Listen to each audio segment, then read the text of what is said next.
neste momento, Deus, através desta emissora, leva até você mais um programa de fé, com mensagens, hinos e orações a seu favor.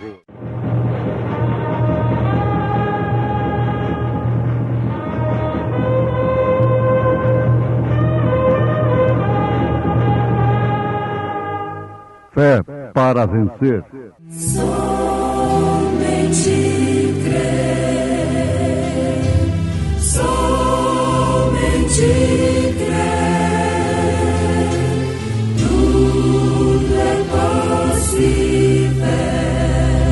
somente crer, somente crer, somente crer, tudo é possível, somente crer. Então Elias, o tisbita dos moradores de Gileade, disse a Acabe: Vive o Senhor, Deus de Israel, perante cuja face estou, que nestes anos nem orvalho, nem chuva haverá, senão segundo a minha palavra. Depois veio a ele a palavra do Senhor, dizendo: Vai-te daqui e vira-te para o oriente, esconde-te junto ao ribeiro de Carite, que está diante do Jordão. E há de ser que beberás do ribeiro, e eu tenho ordenado aos corvos que ali te sustentem. Foi, pois, e fez conforme a palavra do Senhor, porque foi e habitou junto ao ribeiro de Carite, que está diante do Jordão. E os corvos lhe traziam pão e carne pela manhã, como também pão e carne à noite, e bebia do ribeiro. E sucedeu que, passados dias, o ribeiro se secou, porque não tinha havido chuva na terra. Breve Jesus virá.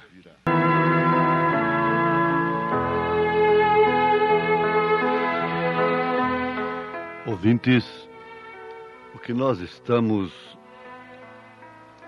testificando, anunciando através deste programa, deve ser uma partícula da sua programação diária, daquilo que você ouve diariamente, uma partícula que deve fazer parte da sua vida.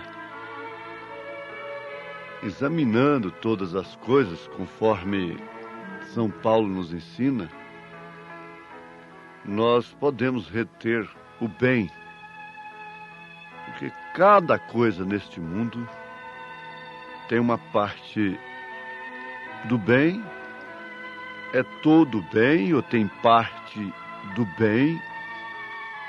É como o frango tem os ossos e tem a carne. Você come a carne e deixa os ossos. Você não vai deixar de se alimentar do peixe, que deveria ser uma alimentação básica para nós aqui, não é? Mas deixar de comer o peixe por causa do espinho. Não deve fazer isso. Você precisa do peixe, do seu valor nutritivo. Então, assim também é espiritualmente. Tudo tem espinho. Tudo tem alguma coisa que você tem que deixar de lado. Tem alguma coisa que você não entende. Mas o importante de tudo é nós tomarmos tudo que nós pensamos, cremos que é de Deus, com o devido respeito. Então, vamos continuar pesando esse fator muito importante, que, aliás, é o que mais incomoda a sociedade, o mundo social, a sociologia, é a família. Voz geral, em debates, psiquiatras, sociólogos, psicólogos, os médicos mesmo, na medicina geral, e a polícia está com o problema do desrespeito. O desrespeito ficou generalizado, especialmente no nosso país. Inclusive já existe aquilo que se tornou cultura, o jeitinho brasileiro. Esse jeitinho brasileiro, você sabe, é aquele jeitinho de passar debaixo do pano. E isso tem se tornado um problema gravíssimo, encarado pelos sociólogos especialmente, porque, como diz um cientista alemão, ele diz, olha, realmente o que falta no casamento é respeito. O que falta no lar, na família, é respeito. Se houvesse respeito mútuo, pronto. Mesmo que chegasse a uma conclusão que não dava para ir mais adiante, Paulo chegou até a admitir isso em 1 Coríntios 7, mas que houvesse respeito mútuo, respeito pela integridade da criança, a integridade física mesmo, está sendo agredida fisicamente. E a criança está sendo agredida no ventre ainda. A música quente agride as crianças no ventre, no berço, agride os animais, diminui a postura da galinha, o leite da vaca. A árvore frutífera rejeita a música quente, não importa a sua letra. Agora, isso não é uma constatação minha. Isso é comprovado pela ciência. Eu sinto mal com a música quente. Mas está certo, seria eu, fanático e outras coisas. Já era, não? Mas, e a árvore? E os animais? E as crianças? Lá no ventre da mãe ainda. Me perdoe, me dê licença. A mãe que fuma está desrespeitando a sua criancinha lá no seu ventre. Desrespeitando a vida dela, da própria mãe, sua própria vida, e da criança, lá do feto. Aquela criança depois vai mamar. Aquilo está no leite. Agora, quem diz isso não sou eu. Isso está comprovado por médicos cientistas. E não precisa ser cientista, não precisa ser médico. Pelo próprio senso comum, nós percebemos que isto é a verdade. Então, crianças nascendo estressadas por causa da música, por causa do desrespeito dentro do lar, a gritaria, a falta de diálogo. Não tem diálogo. Agora, nós pensamos em consertar o mundo de que forma? Quando nós estamos em pleno cumprimento do Apocalipse, e Jesus Cristo diz que seria assim. Ele chegou a dizer que os maiores inimigos do homem seriam os seus próprios familiares. Nora contra sogra, sogra contra nora, filho contra pai, pai contra filho, nação contra nação, reino contra reino, irmão contra irmão. Irmão não só no sangue, irmão na fé. Irmão na fé, irmão de igrejas, uns contra os outros. Paulo reprovou isso. Lá na igreja de Corinto, ele disse, vocês são carnais. Eu não posso falar a vocês como a espirituais, porque vocês ainda tendo contenda entre vós, sois carnais. Agora, quem pode contender, porque discutir uma coisa, até se envermelhar, é uma coisa. Agora, porfiar, manter opiniões fechadas, não abrir para o diálogo, é outra coisa muito diferente. Então ele disse, vocês são carnais. Isso quer dizer, vocês não estão se respeitando mutuamente, porque a carne tem uma autodefesa que até certo ponto é dado por Deus. A autodefesa é reconhecida até pela lei. A autopreservação. Mas quando excede, então aquilo provoca somente danos a si próprios, a terceiros, incluindo as pobres crianças. Agora, vamos ver uma coisa. É que Jezabel é um tipo do desrespeito na Bíblia Sagrada. E ela desrespeitou a Deus, desrespeitando a seu profeta. Ela desrespeitou a Deus, desrespeitando a seu profeta, que era Elias. Você pode ler aí, 1 Reis, capítulo 16, 17, aqui onde lemos esta sentença que Deus deu através de Elias, está no capítulo 17 do primeiro livro de Reis. Agora, vê se dá para sentar, se isso é bom nós sentarmos como família, numa mesa redonda e discutirmos. Como família, os pastores, de um modo geral, de todas as igrejas, os diáconos, as mães, os pais, os filhos, os delegados, os governadores, todas as autoridades, sentarmos e discutirmos isso. Qual é a solução em primeiro plano? Gente, não há solução se não houver respeito a Deus. Tem que ser a Deus em primeiro lugar. Porque quem não respeita a Deus, como Jezabel não respeitou, fica debaixo de sentença. Aí vem o cumprimento da profecia de Rui Barbosa, aí vem o cumprimento das profecias do profeta Paulo, do apóstolo São Pedro, do apóstolo São João. Aí vamos ver os sábios entendidos se a Bíblia, como escreveram, e a Bíblia tinha razão. Tinha razão. Quer dizer, e a Bíblia está certa. A Bíblia está certa. Vamos raciocinar. Jezabel desrespeitou a Deus, desrespeitando o seu profeta, que tinha assim diz o Senhor.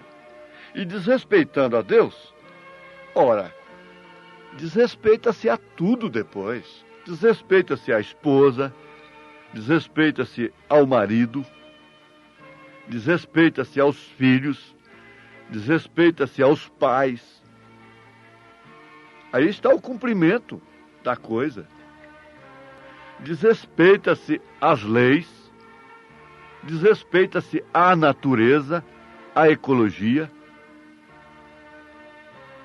E ninguém, veja, não tem um homem que desrespeita ao outro, ao seu semelhante, a Deus, que não desrespeita a si próprio, que não agride a si próprio. Alguém pode dizer, você é implicado com os fumantes. Não, eu sou implicado com o fumo, não com o fumante. Mas o fumante perde o senso. Infelizmente, eu fui apanhado por isso quando eu era criança ainda. Eu estava com 9 anos de idade, quando eu fui apanhado por esse maldito vício. Fumei 13 anos consecutivos. Para deixar, gente, eu chorava demais. Chorava e não dava conta. Jogava aquilo dentro de rios, eu viajava. Parava o carro, jogava no rio. Ainda jovem, meus 19, 20 anos, até 21, 22 anos fui liberto. E o meu grande companheiro, o irmão Válmaro Antônio da Silva, o reverendo Válmaro, ele sabia como eu tinha sido criado. E eu disse para ele assim, eu te admiro como um crente, como um cristão. Um dia ele me disse assim, olha, você disse que me admira como um cristão, então vamos no culto hoje. E eu fui no culto. Acontece que o culto aqui na Igreja Cristã Evangélica de Goiânia, esquina da Paranaíba com a 7, igreja que minha mãe ajudou a construir. Então, por respeito que minha mãe tinha me ensinado, berço, educação do berço, eu escondi o maço de cigarro debaixo de um banco do jardim, na grama, para pegar depois do culto. Mas para entrar na igreja eu escondi o maço de cigarro. Veja só como é que aconteceu a coisa. E lá, o glorioso, esse sim, glorioso, dentro do seu limite humano, reverendo Antônio Varizo Júnior. Meu reverendo Antônio Varizo Júnior, um dos homens mais simpáticos, pregadores mais simpáticos que eu já conheci, amoroso. Ele pregou, ele não fez apelo, ele não chamou ninguém na frente que queria deixar de fumar, ele não pôs a mão na cabeça de ninguém. Aquele sermão sério dele, quem o conheceu, quem o conhece sabe disso. Romântico, né? Tinha poesia na sua mensagem. E terminando o culto, eu simplesmente passei por aquele banco do jardim, não tive a mínima tentação de apanhar um maço de cigarro e tomei aversão. Eu tenho pena de ver uma pessoa hoje com 59 anos, eu tenho pena de ver uma pessoa fumar. Tenho pena. A pessoa não respeita a si mesma e não respeita aos demais. E por isso eu tive gana contra isso na fé. Na porta do mercado, antigo mercado, hoje Patenon Center, aqui em Goiânia, onde comecei sozinho ali, pregando. Ora, gente, todo mundo sabe, ali fazia montões de maço de cigarro. E as pessoas deixavam de fumar. Isto quer dizer, deixar de fumar é respeitar a si próprio, respeitar os filhos, respeitar a família, inclusive, para a maior parte das mulheres, sujeitar um hálito do fumante é uma penitência.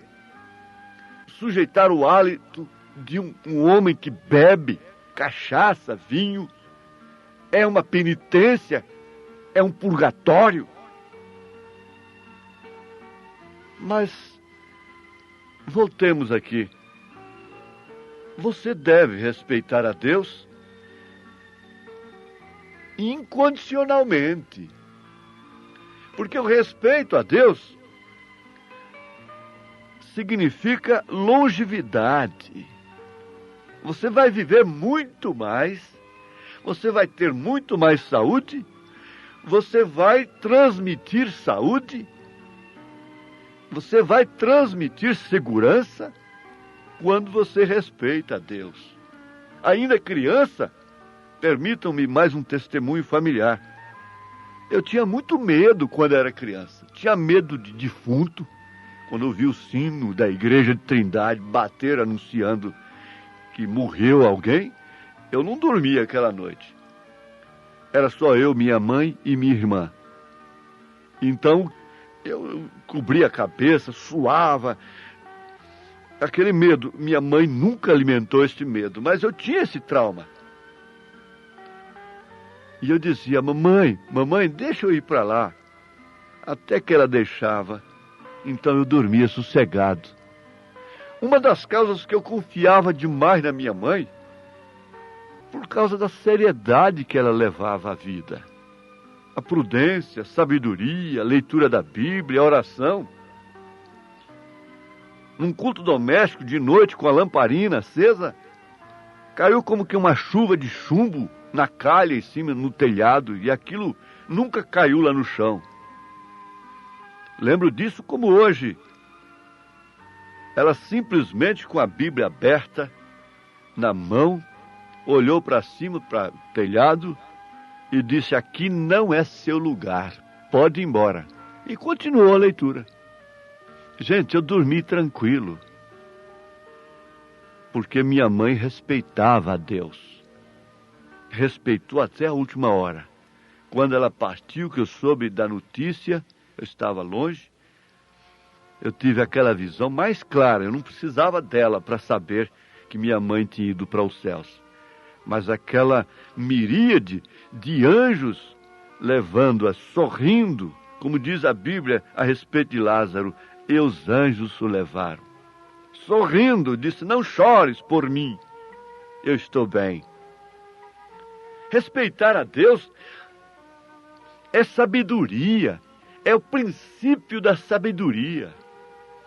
A sabedoria que procede do respeito a Deus não levaria o homem a esse grande caos, a esse grande problema, não saber o que fazer com os mísseis atômicos. A sabedoria que parte de Deus não teria assolado a terra. Minha irmã, meu irmão, sabedoria é temor de Deus, é princípio da sabedoria. Para se vestir, para entrar, para sair, para se alimentar, para ouvir, para ler, para ver aquilo que você está vendo. Havendo temor de Deus, não teremos meninos de rua, ou não teríamos, e assim por diante. O nosso tempo já se foi, e a bênção é esta meditação. Deus te abençoe, em nome do Senhor Jesus Cristo. Amém.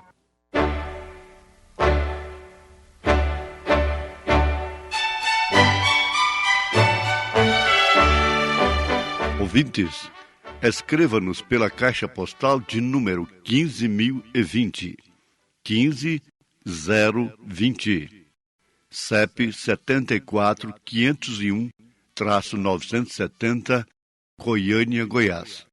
O nosso endereço na internet é www.apalavraoriginal.org.br. Volte a nos ouvir amanhã novamente neste mesmo horário, nesta emissora, se o Senhor nos permitir, com fé no Filho de Deus, a fé que vence o mundo.